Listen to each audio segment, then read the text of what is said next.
Hey everyone, and welcome back to another roundup. So, two companies tried to change their games in order to pursue a wider, more casual audience. Both failed, and today we see how both Battlefield and Ghost Recon players were actually proven right. Also, E3 looks pretty darn close to dead. Valve have confirmed that Alyx is only the beginning of more Half-Life content. Google have a major long-term Stadia investment, and a whole bunch more. Now, if you're new here, then hello, we're a narrative game studio. Hit up our mailing list and more down below. We also do 6 game industry news and analysis videos per week, so sub for more of that stuff, and seriously, those likes certainly do help us with the algorithm, and we really appreciate it. So, with that, let's get into the news. First up, in a duo of stories about players actually being, well, maybe listened to, DICE finally have responded to the Battlefield 5 feedback. So, back in December, right, they changed the game's TTK, time to kill, for just about every weapon, generally making weapons less powerful, especially at range, and making the game, I would say, a good bit less punishing. There was also a bunch of spotting changes and things.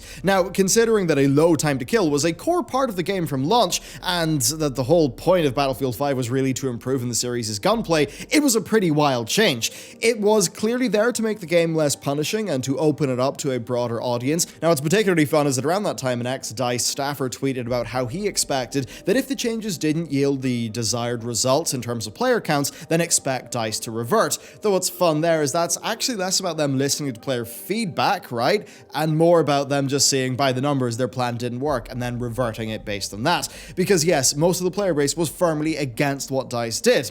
Well, the fun thing is the changes have been reverted in patch 6.2, which is very recently, though stats are not going to be exactly the same as pre the TTK changes. Now, the changes, the new ones, are intended to make weapons more lethal in close quarters, to increase recoil, and to make drop-off a bit more manageable. So overall, going in a far better direction. And they also added tank customization, a massively overdue feature that actually seems to be extremely sparse and barely worth bothering with. Overall here, though, I just wish DICE were better at listening. Us Battlefield players have been through this time to kill thing with them many times before. They keep on doing it. Every time they do it, it's terrible, and they end up having to revert it. And they just keep on trying to make the same change again and again. I mean, they almost always make the game worse. It's quite wild. And it's just sad considering how Battlefield 5 has loads of great elements, but it's just a combination of them focusing on the wrong stuff, not understanding their audience, and having disastrously slow development really has hurt that game. Anyway, I'd say that this one is a pretty big win for players. Hopefully DICE have learned their lesson, and it's also in a similar theme to this next story. If you thought Battlefield tweaking their time to kill was bad, well, Ghost Recon Breakpoint tried to merge itself with The Division 2 in a very strange way, bringing gear score, loads of drones, which are bullet sponges, and just highly gamey stuff that felt out of place with what Ghost Recon really is supposed to be. I mean, they even went for this big social hub, which is entirely against the story of the game, and they were doing raids and things like that, which aren't really Ghost Recon. Now, it's no surprise that, the game came out, and then we found microtransaction BS. We found the game was pretty badly balanced, was grindy, full of bullet sponges, and generally was just lacking in the core fantasy of what Ghost Recon actually is. It, of course, tanked in terms of sales, and that's forced Ubisoft to rework how they make games. That actually led to a massive wave of game delays, which tanked their stock in the short term, and basically a reboot of how they actually go about things with their inter-team cross-game creative department in Paris. Now, that department had been responsible for the broad design direction of Ubisoft products, and it seems to be why, I mean, we've all felt this, right? Why those Ubisoft games just ended up all feeling the same. They really must have had a hard-on for radio towers. Anyway, Ubisoft said they would refocus towards more diverse gameplay, with their titles being just more differentiated between each other, which obviously is what would make sense. Now, while the various delayed projects haven't yet been released, we have got the first results of their changes, and that is the most recent Ghost Recon Breakpoint update. So, Ubisoft have added in immersive mode. Immersive mode removes gear score, it removes tiered loot and all those associated things, and there are further options for things like, like losing the unfired ammunition in your clip when you reload, or health regeneration options. And this stuff all even works in co-op, so somehow somebody in immersive mode could be in a co-op team with somebody who's using gear score, and I would say playing it like a worse game. I mean, that must be wild to balance, but having the option there is good. Now, what I think is really key here, though, is what this actually represents. Right, we all remember the absurd state of the microtransactions in this game at its launch date and what it seemed like they were planning to do, and how they basically had turned it from a tactical shooter into a loot shooter. It's fairly clear that they changed the core identity of this game in order to pursue that highly replayable, highly monetizable action RPG shooter market. Why? Well, microtransactions, especially grindy ones, are far more tantalizing in an RPG system where you're dealing with earning levels, unlocking stuff, grinding credits, all of those things. But, a classic immersive Ghost Recon experience, that's less readily monetizable in that same way. So I think the takeaway here is that Ubisoft tried to change the identity of this series in order to pursue money, but they failed. And they've been forced to instead change the game to actually be a lot more like what Ghost Recon is actually supposed to be, what fans actually want from it. And I think that if that's the type of thinking that's going to be applied across their entire lineup, it would be incredible news. This would be a victory for the players of their games who gave their feedback and voted with their wallets and ended up, well, being proved right. And hopefully it's a win for Ubisoft. They messed up for really bad reasons, but they then made good changes. Let's hope they stick with it and we actually all get more great games. But overall here, I think for me the point is core. Right? It's about core games, being what they're supposed to be.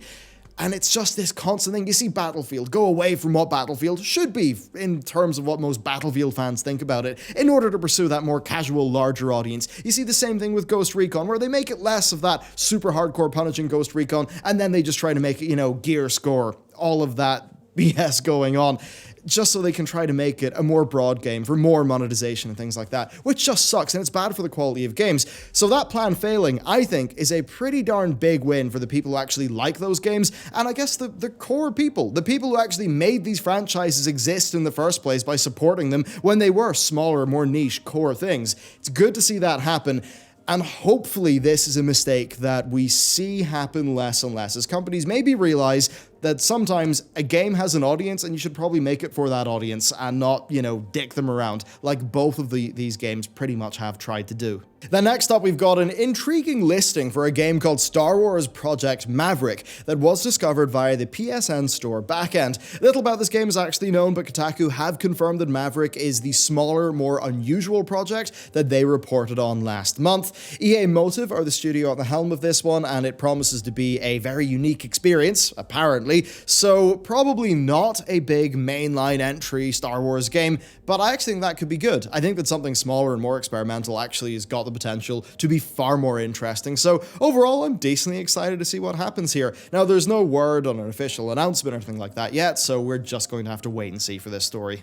Next up, we've got E3 updates. Things are not looking good for the ESA, not whatsoever. First, there's the COVID-19 fears, of course. That's just the type of thing where, yeah, look, it does jump from a handful of people to hundreds of people and then to thousands of people, so who knows what the state of things will actually be like by the time E3 would be scheduled to roll around. Now, if E3 doesn't happen, then I really do suspect that what Jason Schreier predicted will be true. He predicted that publishers will just be forced to go online and that they'll then notice how they actually lost barely anything by not doing E3 and probably wouldn't be doing it again as much after that. I think that actually makes a lot of sense as a line of thinking. E3's relevance has obviously been decreasing a lot in recent years because of the upsurge of, popular things like, say, Gamescom with its opening night live, or the Game Awards also filling a similar spot in terms of announcements. Then towards the end of last year, well, this channel also reported on the leaked pitch deck for E3, which would have seen the show transformed into and rebranded into a fan, media, and influencer festival, which is that's quite possibly the most groan-worthy set of descriptors together I've ever heard.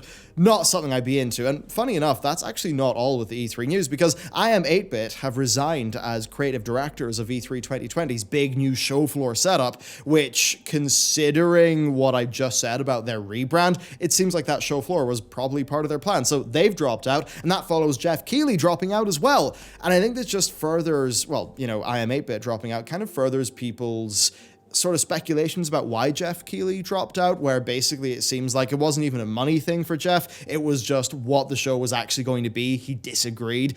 and that's why he decided to leave. So if I Am 8-Bit are also out, then it does kind of lend credence to the idea that whatever the ESA are doing for how they're managing E3, it's just not really resonating with people in the industry. Next up, though, significantly less dire news. Half-Life Alyx is right around the corner, and Valve, picking up the franchise for the first time since 2007, are in no rush to put it down again. Developer Robin Walker sat down with Game Informer to discuss Alyx and to confirm that Alyx is Valve's return to the world, not the end of it. Pretty much means more Half-Life after this, and about damn time as well. Now, Walker also talked about how Alyx began life just by, an experiment in importing Half-Life 2 assets into VR, and that yes, it's a fully fledged entry to the series in terms of the sheer amount of content there, and also the significance of its narrative. And really, it couldn't be a better situation. I think, for me personally, it is hard to think of a franchise that is more associated with pushing gaming forward as a medium than Half-Life, so this is all brilliant to see. And even outside of Alyx, it's actually a great time for Half-Life because Black Mesa has finally been released. And if reviews are accurate, then it actually seems like Zen is now one of the best parts of that game, which is quite an achievement indeed. And certainly, if you've not played Half-Life 1, I think, and you want a slightly more modern feeling experience, Black Mesa is incredible. Just look at the Steam reviews. You've got to play it. It is seriously brilliant. And it's Half-Life 1. It's just that slice of gaming history that is so important. So yes, really good stuff. But finally, a Stadia update. Let's finish it off with that. They are opening a new studio in California to make Stadia exclusive titles, and it's being led by PlayStation's ex-VP of product development, who had also been core staff at Sony Santa Monica studio. So a pretty big deal. And overall, it's a lot of money to spend, and it's not the type of spend that is going to produce returns in the short term. And while Stadia is a disaster right now, and you know what I think about it, I do suspect that this indicates further that Google are actually in this for the long haul. Now, I know that Google are notorious for killing services. That is true. But here we're seeing them make a long-term investment in a studio, in content. So that's certainly a strange situation. I mean, the most charitable take that I've got on all of this is that they treated the launch of Stadia as a tech company would, right? Like a minimum viable product. And they quite quickly have seen how that's not how stuff works for a content-driven consumer market like this one. So there's that going on. Then finally, there's another tidbit where we've noticed that Google are sending out 3-month Stadia Pro, like promo codes for free in their Chromecast marketing emails. I mean, certainly is the right move to make for the floundering platform, but I can't imagine it's going to do that well. And really, just broadly speaking, they need to be offering better value than xCloud and Games Pass together. And I don't think they're going to have that for a very long time, because ultimately, it's that combo, Game Pass, xCloud, that's going to be their largest competition in 1 or 2 years, and that's what they've got to target. And right now, the pathway to that just does not seem particularly clear. But hey, they're putting however many millions into a big, brand new, super expensive California studio, so they clearly do, at least right now, have a plan to stick with this for the long term. So let me know what you think about that and any of the other stories today, especially I think Battlefield 5 and Breakpoint. I think those are just stories that speak to all of us as core gamers, right? We've all experienced that feeling of something we love, but newer versions of it, just trying to branch out more but losing their identity. And I think that's what we really saw with those two stories. So I'd love to hear what your experience has been like with that. But anyway, thanks for watching. I'll see you next time.